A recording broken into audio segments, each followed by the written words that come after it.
Today on The Spin, it's the Final Four in the college football playoffs. Will James Franklin get Penn State over the hump? And can anyone stop the Buckeyes? It's all next on The Spin.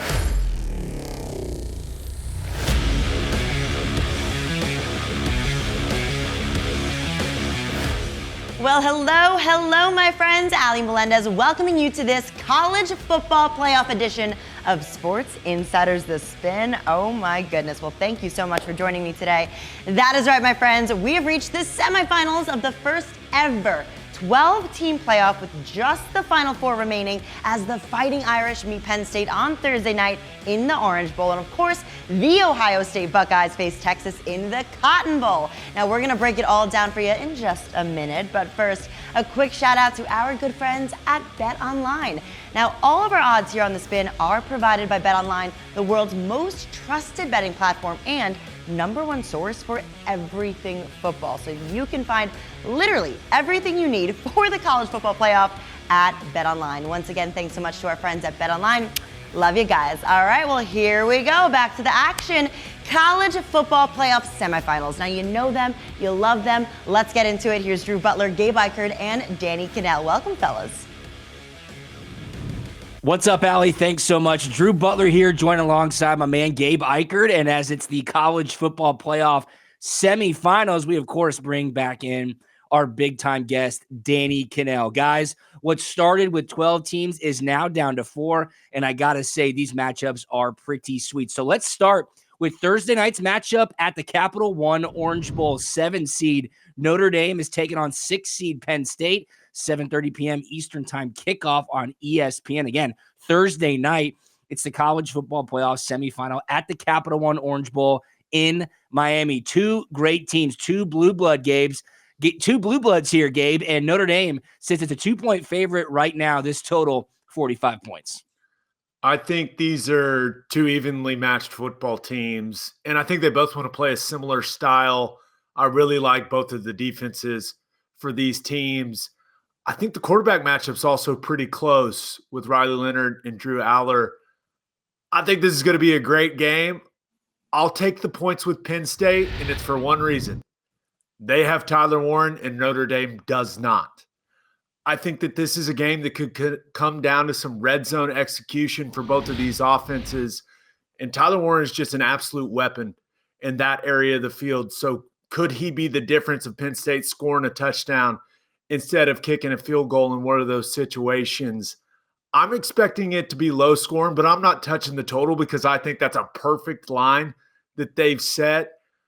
I just think that Penn State is a little more talented than Notre Dame at some key positions, and I could see those Penn State running backs getting a little loose at points in time. So I'm going to take the points with Penn State, and I like the Nittany Lions to win the game outright. I am with you, Gabe, and I'm not afraid of the under. I will tackle that as well, but I do like Penn State. I like them on the money line as well to win the game outright. Wow. The only caveat I would say is that if Abdul Carter, their stud edge rusher, is ruled out entirely, that might make me a little bit nervous to take Penn State, but I still would like the under.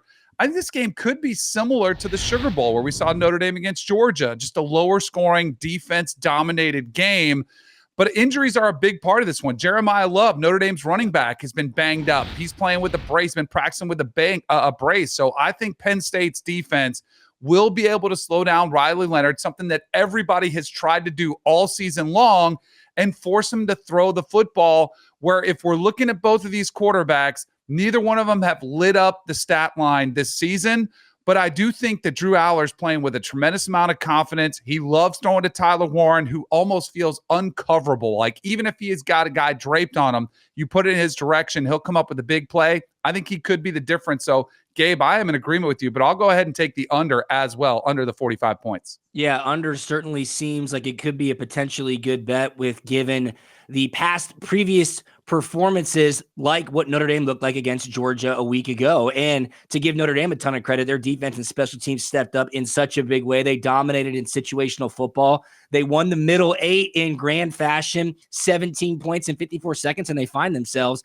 in this semifinal game. In that game, Notre Dame only had 90 passing yards, 244 total yards. An Irish running back Jeremiah Love. DK, you mentioned it, practicing with that brace on. How healthy will he be? It really gives Riley Leonard a lot more on his shoulders. And Riley Leonard just finds ways to make it happen, specifically with his legs. He's kind of like you, Danny. He's got that deceptively slow speed where people just can't gauge where he's at or how fast he's going. But, man, it is certainly effective. Look, Penn State's beat up on two of the easier teams in the college football playoffs so far, if you want to say that, SMU and Boise State. But a matchup that I love is Notre Dame defensive coordinator Al Golden against Penn State offensive coordinator Andy Kotelnicki. I think it'll be phenomenal, as well as Marcus Freeman against James Franklin. I love Abdul Carter. I would fully expect him to go. I mean, it's the semifinal game. You're playing for a chance to get in to the national title, and Notre Dame's offensive line has been playing very great as well. So what gives? Guys, I think this is a step up in class for Penn State. I'm going to lay the points with Notre Dame here. I think Riley Leonard finds a way to make it happen. Notre Dame's defense playing extremely violent football. They are getting downfield. They're bringing a lot of pressure. Expect to see more of that against Drew Aller and company. So I'm probably on the public side here, guys, but I'm going to lay the 2.5 with the Fighting Irish. All right, let's go to Friday night's game. It's the Goodyear Cotton Bowl Classic. 8-seed Ohio State take it on 5-seed Texas. 7:30 p.m. Eastern Time kickoff. Again, Friday night over on ESPN, the College Football Playoff Semifinal at the Goodyear Cotton Bowl Classic in Arlington, Texas. So potentially a very favorable crowd for the Texas Longhorns. Gabe, Ohio State is a 6-point favorite in this game, and the total is 53. Wow. I'm laying the points with Ohio State. Wow. There's just no way I can pick against Ohio State with how they've looked these last couple of games. They're the most talented team. I think they're the most confident team. And I also think they have the best quarterback left in the college football playoff. Wow. Will Howard has been fantastic in these first two college football playoff games for the Buckeyes. I really like Texas's defense. I think that is a very, very solid unit. I just don't know if they can put together some type of special performance to slow down this Buckeyes offense with Jeremiah Smith, Emeka Buka, that duo at running back. I just think Ohio State has found it at the right time. It kind of feels like an NFL playoff situation where they've just gotten really, really hot exactly when you want to get hot. And Quinn Ewers in that Texas offense has just felt a little off the majority of the season, including the CFP. So I don't imagine this is the game where it all comes together for the Longhorns offense against that Buckeyes defense. So I just think that Ohio State's too good. I think this version of the Ohio State Buckeyes is the best that college football has to offer this season. I'm going to lay the points with Ohio State. This Ohio State has finally lived up to the billing when they were the preseason favorite to win the national championship with this $20 million roster, and they have figured something out. I feel like I'm stepping in front of a locomotive, but somebody's got to do it. I'll take those points. Give me the 6 points with the Longhorns. Now, I think Ohio State is still the better team. I think they win the game, but if it's by a field goal, that's enough for me. And this could be maybe even a backdoor cover type situation where Texas scores late. But and maybe this is me hoping that it's a great game because I really want to see that as we've seen some blowouts this playoff. But I do think, Gabe, you mentioned Texas' defense. Jahdae Barron, one of the best defensive backs in the country. They've got to have a better plan than Oregon had. And now that we've got 2 games of game tape where Ohio State has kind of showed some of their best concepts, their best pass concepts, they've shown this version of this offense. That's 2 games of tape for Texas to game plan and to try to slow it down somewhat. Now, I don't think by any means they're going to hold them to single digits or maybe even the teens. So I would lean towards the over as well. But I do think Quinn Ewers, that 4th and 13 throw, maybe the throw of his career to keep Texas in that game, I still think they've got it. And you mentioned it. They've never really pulled it all together. They're going to have to play a 4-quarter game, which I'm going to bank on them getting in this environment, playing close to home. I think they do it. Give me the Texas Longhorns and those 6 points. Yeah, guys, and you got to think about the weather, too. The weather could be extremely dicey in Dallas. How could that affect just the overall logistics? We've all been a part of it that could potentially mess with Ohio State's preparation in getting into Arlington when Texas is just down the road.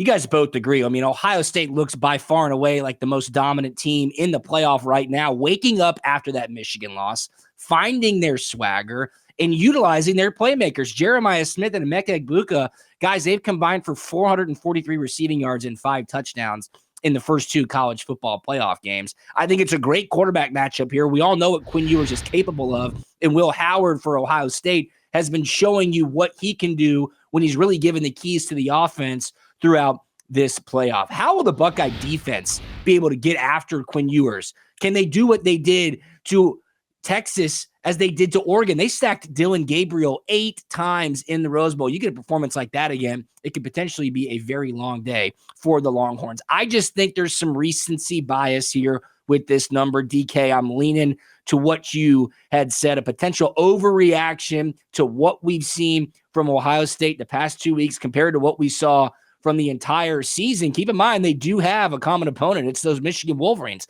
Texas went up to Ann Arbor and whooped up on Michigan early in the season. Of course, Ohio State did not take care of business in the last week of the regular season. Nobody can argue that Texas's secondary is elite. I think they'll be able to come up with a pretty good game plan to limit Will Howard being so effective to Jeremiah Smith and Emeka Egbuka.